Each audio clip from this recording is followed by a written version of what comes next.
everybody, Dave here. We're coming up on America's 250th birthday, so we've got the red, white, and blue on. And what better than that time to pick the Fisher. This is a pair of Fisher XP-55Bs, picked up at a recent garage sale, popped in. They were sitting on the ground.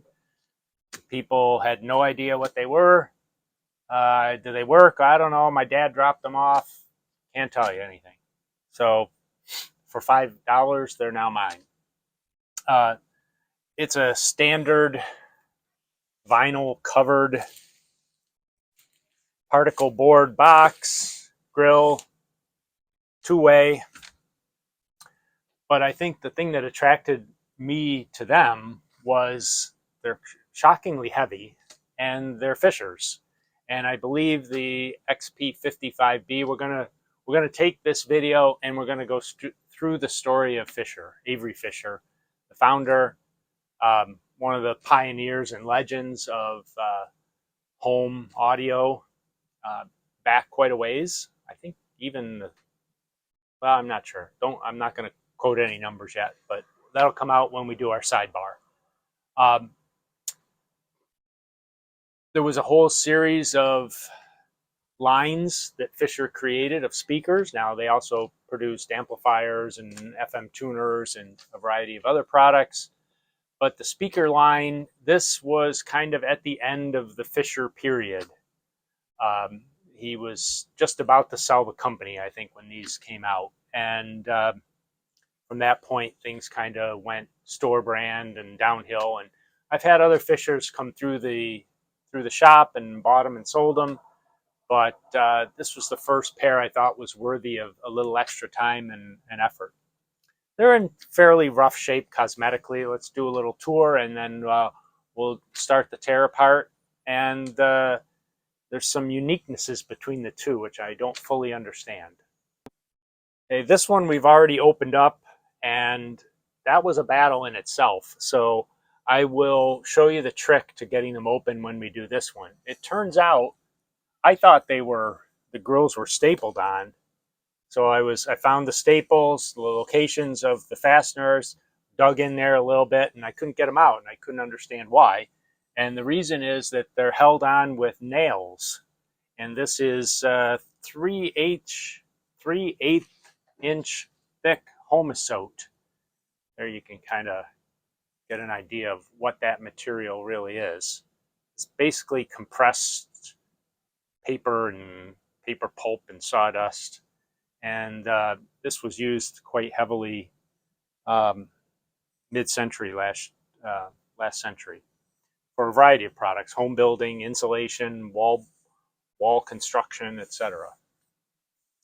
And the grills are stapled on the back. I didn't want to damage them. I think they've survived all right. So definitely want to keep these. And as you can see, the badge is in the landscape orientation. So that's really how they were intended to be displayed, I think. I tried to rotate them and I couldn't rotate them. So we'll have to see how those are fastened. Inside, and I've opened this one up already, so I'll show you what we have. Let's get a little closer. Here on the woofer, we have a fabric woofer with butyl sealant. So we'll get out our sealant and make sure those are airtight, because this is a sealed box, and it's a small sealed box. So for it to work properly, we've got to make sure it stays airtight. I've already pulled the wiring from this, so I'm just going to remove this driver. I just put a couple screws back in there. Show you the part number here on the woofer, the 8-inch woofer. Magnet's not huge, but this is the crossover. The crossover consists of a 4 microfarad cap and an 8.2 ohm resistor, all for the tweeter. Everything's protecting the tweeter. The woofer seems to be playing full range.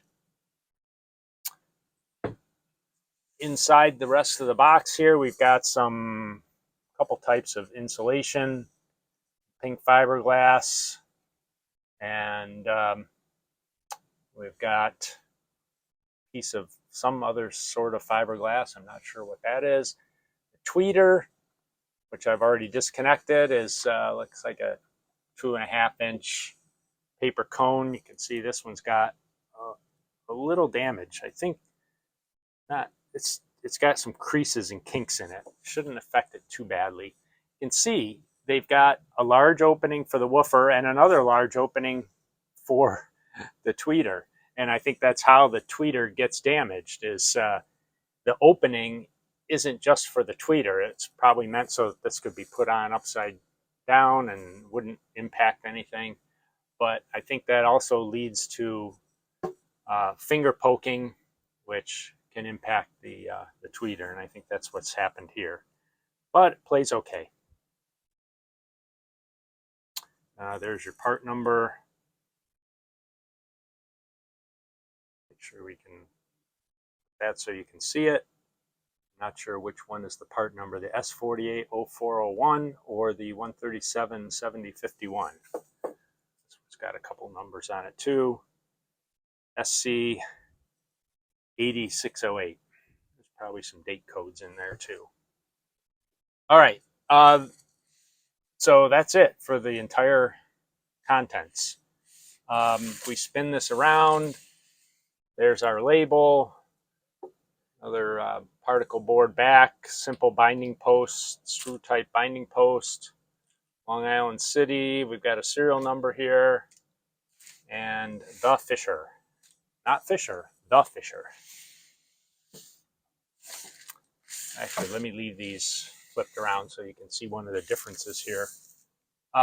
This one I actually haven't taken the cover off, and I'll do a quick video and show you what the issue is with the cover here in a second. And here's the difference. I played them both. They both sounded fine. I haven't taken any before spectrum measurements, though. I may still do that. But notice the difference here. Back panel recessed, back panel flush. So I'm not sure what to make of that. I assume that means they were from a slightly different production run.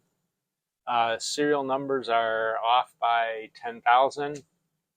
Maybe that's meaningful. Maybe that's not. Yeah. 136,987, 146,032. So that would give you the impression this is the newer one. But I don't know for sure.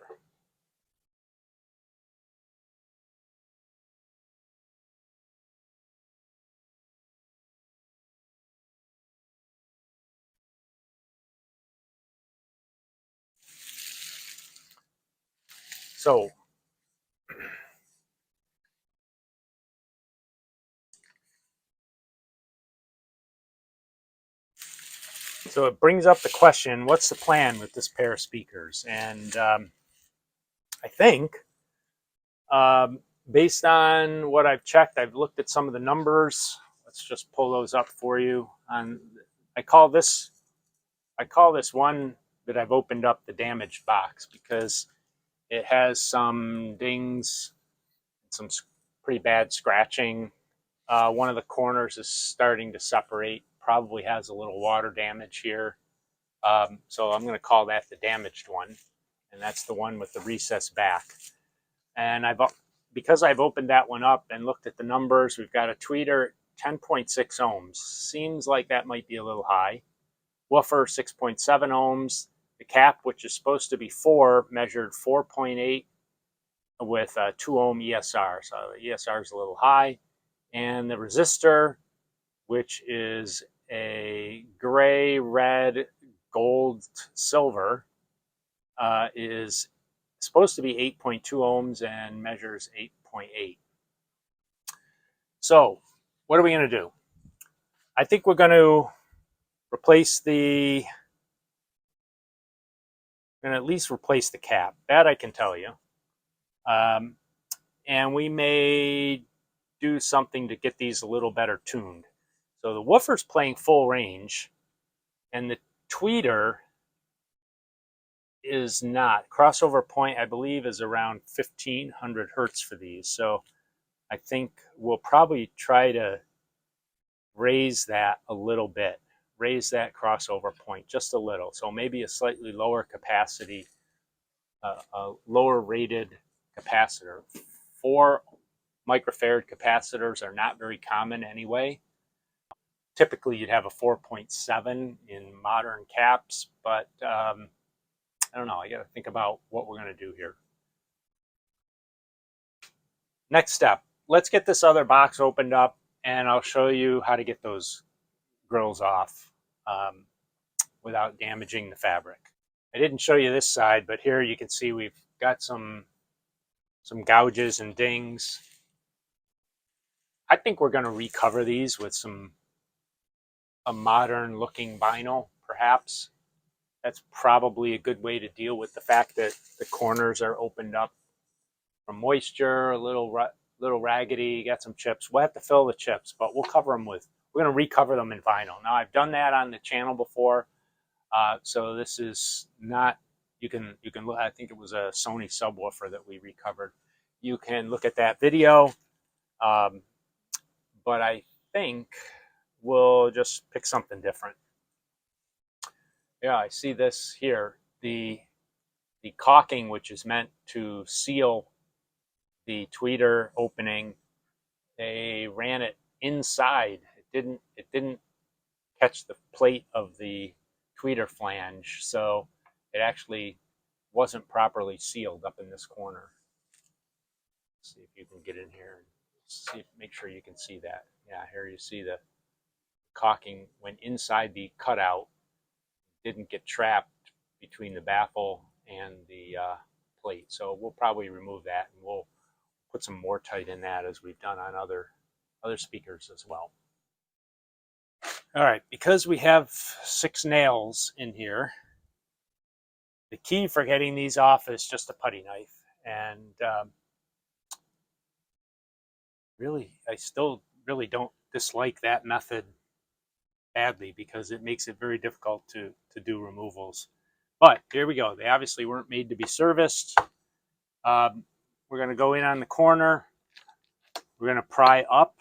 And there you can see we've got the one corner up. We need to move down, try to get to the next section where we can pop that. And we're actually not pulling up the nails. We're pulling the nail head all the way from the front all the way through to the back. So when we're done here, we're going to have 6 nails to pull out of the baffle, I think. Let's just keep working it. And this is another good reason in case you do some damage to the side of the case here, the vinyl wrap will help address that. But you can, if you have, as long as you don't use a screwdriver, that'll put a big dent in the side of your reveal here. But I think this is coming up all right. It's about like the first one. And there it is.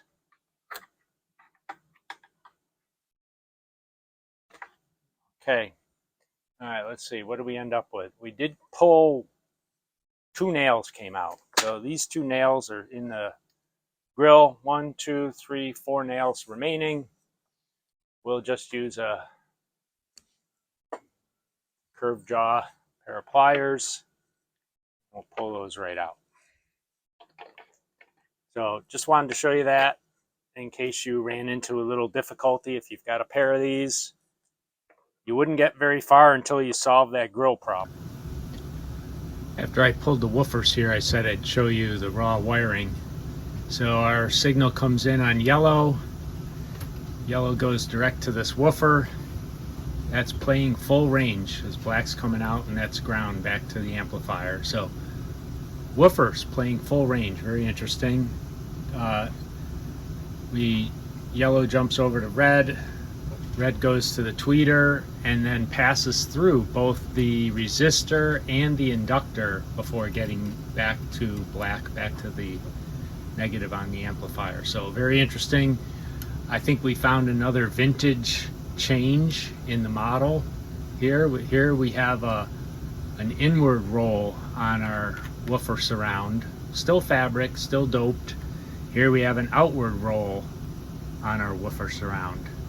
So in addition to the recessed back panel, this is another change that they must have made along the way. And somehow these two ended up as a pair. I don't really believe there was any replacements done. Everything here looks all original, was identical. I see a little bit more modern insulation here, so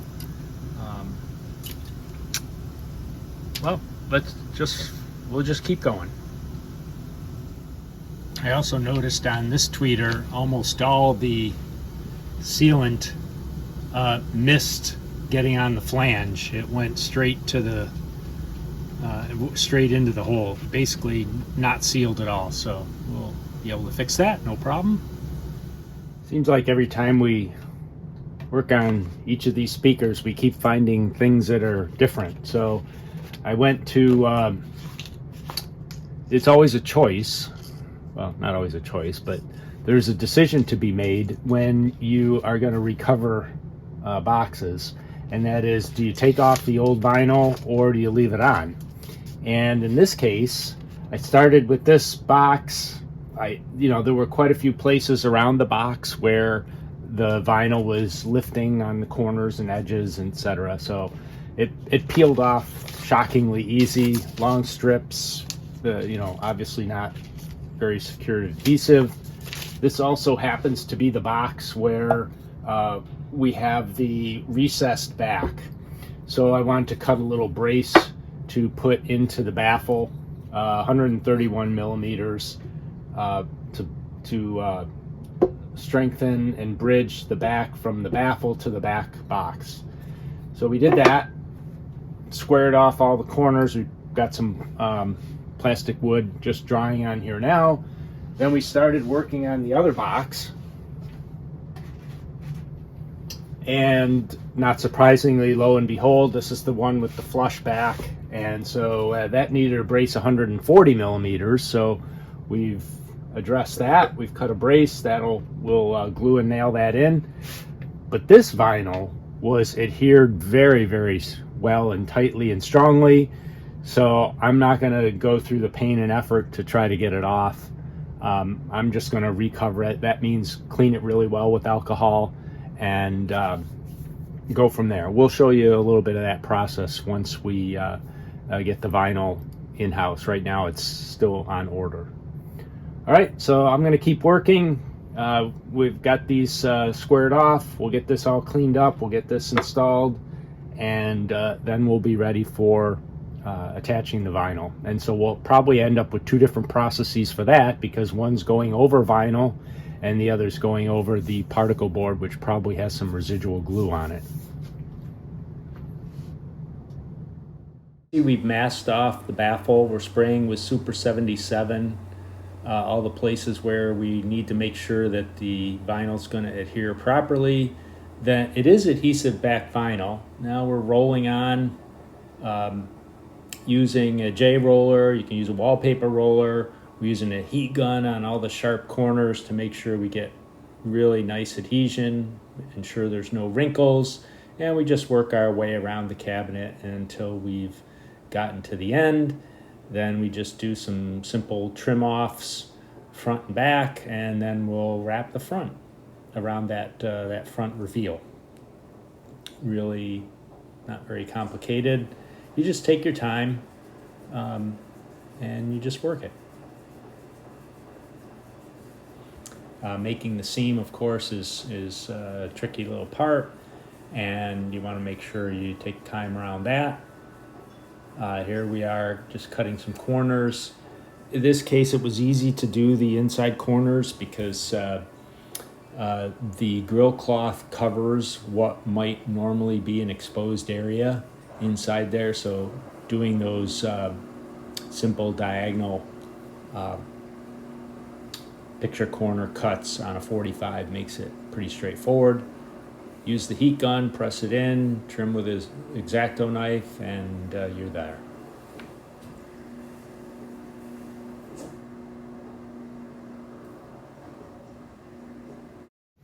All right, there you have a little time lapse on our wrapping. We've covered wrapping in another video, so I didn't want to do it, but I just wanted to show you the basics, the tools, whole process, 30 minutes, something like that, and you're recovered.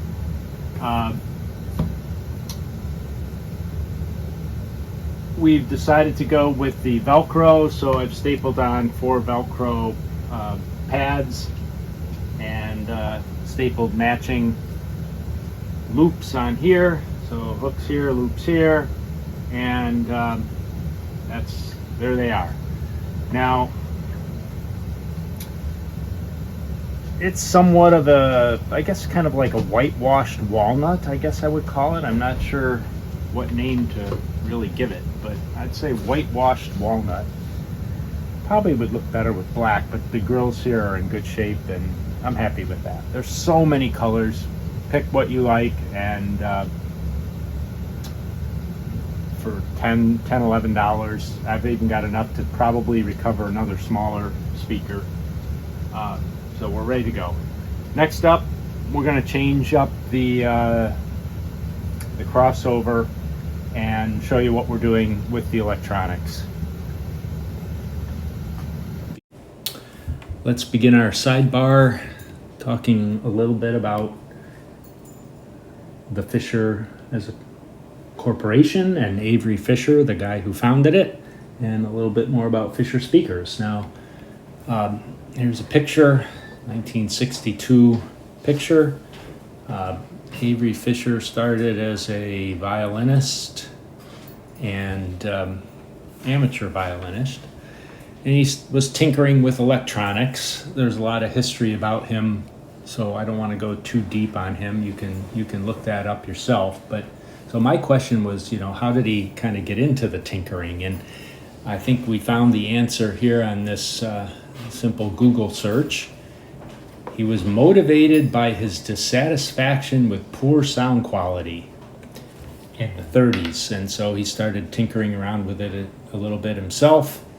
And then he said later on, "I like to be thought of as a musician who manufactured high quality, high fidelity equipment for music lovers." So I'm sure that went through his whole history.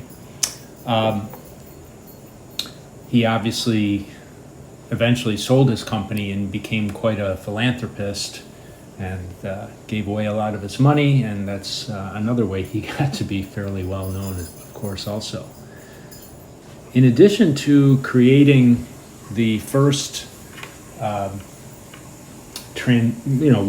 widely available transistor-based amplifier, he worked on speakers. He didn't personally, he hired people, and in this little dialogue here about Fisher speakers, he primarily outsourced his original speakers, and then he made a partnership with Bill Hecht, and who's the guy who invented the soft dome tweeter. Now, our speaker was released in 1986 and a half, and it's part of the XP series, and that's really, Fisher became very widely known for speakers and really put a lot of them out into the market.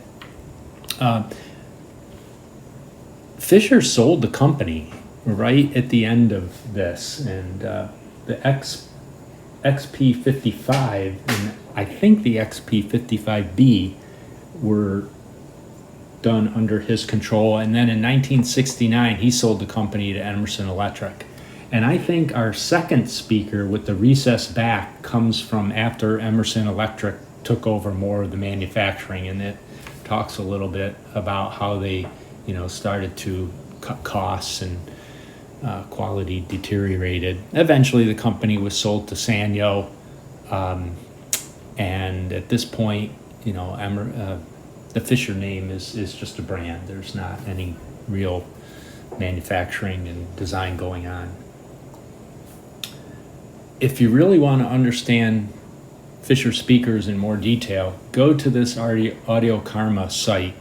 There's a thread here that's been put together for 20 years, and it's got many pages, and it goes through the entire history and series of the XP speakers on it by year.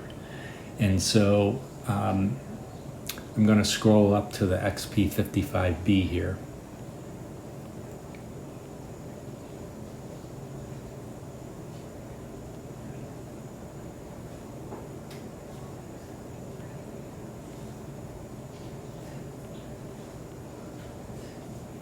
As you can see, this thread goes into the details and the specs of every single XP model going all the way back in time.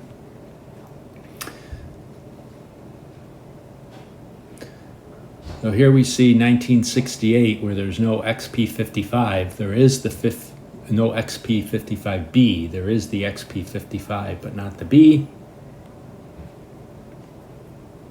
And then all we have to do is go to the next mid-year introduction, and there we see the XP-55B debuts.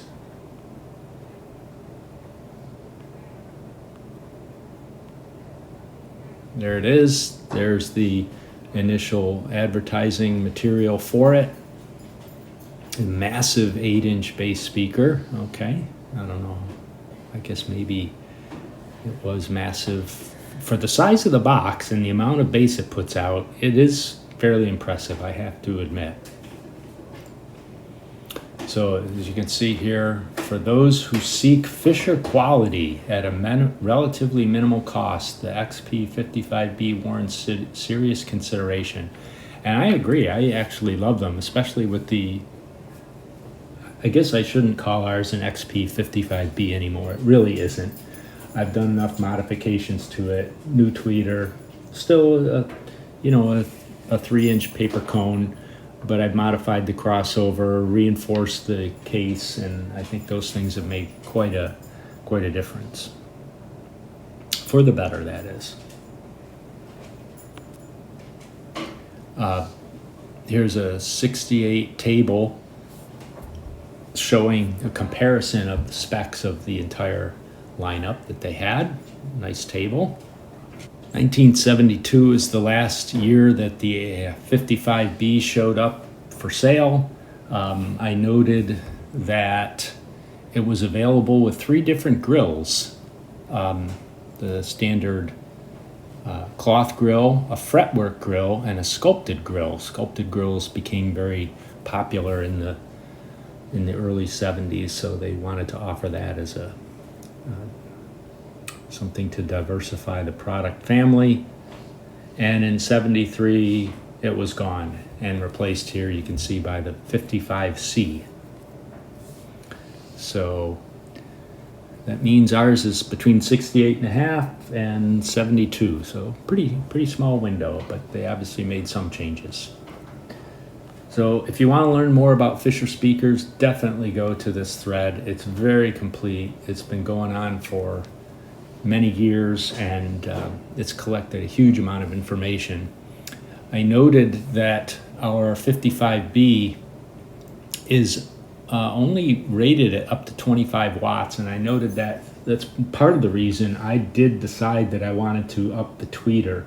That tweeter, the Goldwood tweeter that's in there, is actually good up to 80 watts, so I think that gives us a little more headroom for today's modern power sources. We've got to do a little full disclosure here. I think when we first opened up the speaker, I showed you that we had a little kinking damage on this one tweeter. It looked okay, but it needed to be reinforced. All right, so I had been placing that on the workbench here to do some touch up on it to make it a little more secure, and the other one. And if you notice something about my workbench, above the area where I was working, I have a lot of stuff, and I've now learned that this is a bad thing, because some of that stuff fell off my pegboard and landed right in the other tweeter. So not only did it land right in the other tweeter and puncture the paper cone, it actually landed right where the signal wire is from the voice coil to the terminal. as a result, we have one dead tweeter that has a tear, and there's just not enough material to reattach it from that voice coil wire. And one with a slightly damaged comb, but still functional. So, plan B, replacement paper cone tweeters. These are Goldwood's inexpensive GT25s. Very inexpensive, but very effective. In a new design, they would not be good in drop-in design. If you remember, this was the original crossover. The woofer played full range, and the tweeter was protected and attenuated by a 4 microfarad cap and an 8 ohm resistor, I believe it was. So we're not going to use those. The caps were reading I think around 5 microfarads, and they had high ESR. So we purchased the 2 Goldwoods. These are 8 ohms, and we're going to change the design. I actually had these are about 400 microhenries or 0.4 millihenry inductors left over from another project. There you see it. I have a couple of those available. Here's the other one. And we started thinking about what to do. So my idea was taper off the woofer so it doesn't need to play full range anymore. Take some of that load off of it. Keep it a little bit lower than full range. And then with the Goldwood tweeter, this tweeter has a known problem if you play it too low. It's even right in the dial. I'll pop up a photo of the output of this tweeter, and at the resonant frequency around 1500 hertz, it has a big resonance output spike, and so you need to keep it away from that level. You need to make sure it plays higher and that it's rolled off before then. So that means it needs a cap to protect it. So next step, go to some of the online speaker calculators and some good old ChatGPT, and let me show you what we came up with there. Normally I show you this kind of thing on the iPad so you can see it all more clearly, but I just wanted to show you, here's the query I put into ChatGPT. I have a Fisher XP-55 with the original woofers. I need to replace the tweeters with GT25s. I've got an inductor.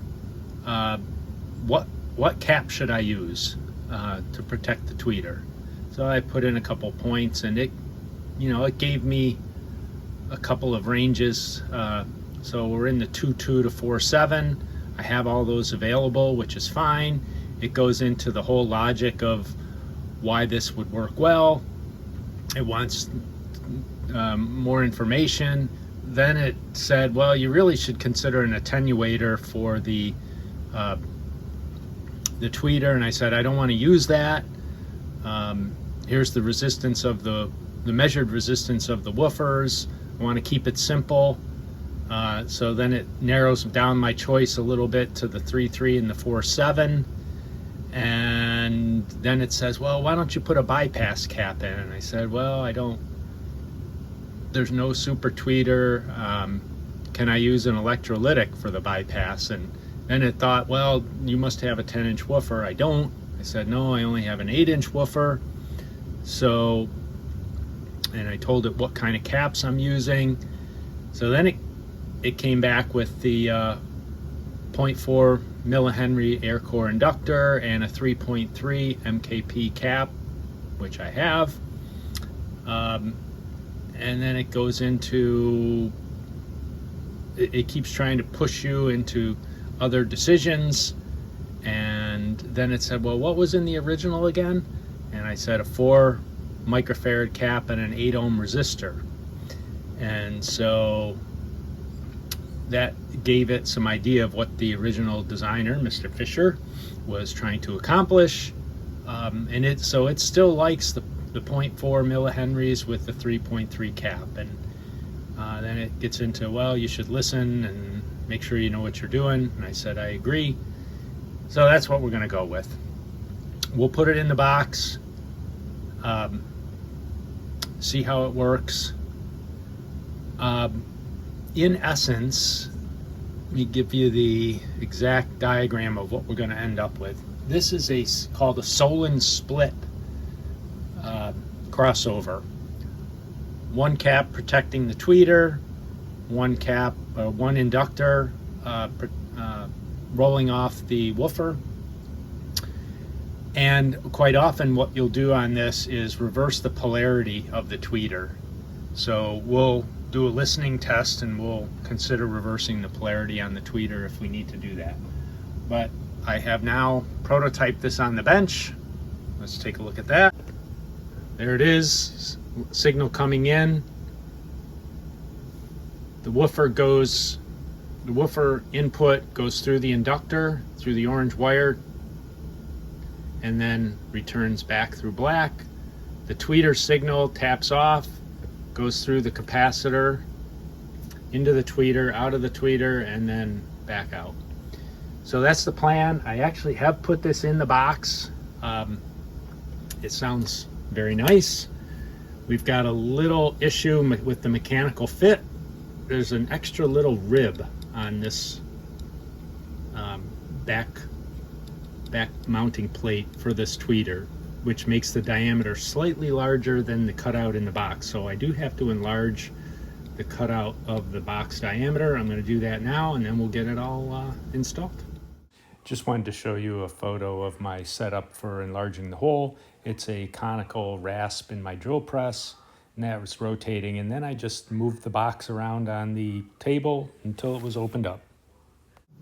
One final view before we button everything up here. We've got our little crossover board screwed into the back. Our coil, our positive coming in is yellow, goes through the coil, goes to orange, into the woofer. Our tweeter signal comes off here, goes through the cap up to our tweeter.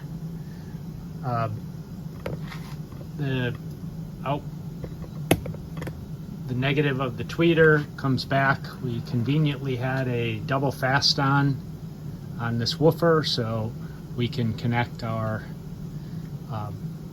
amplifier negative and our tweeter return negative with our woofer negative, and that's it.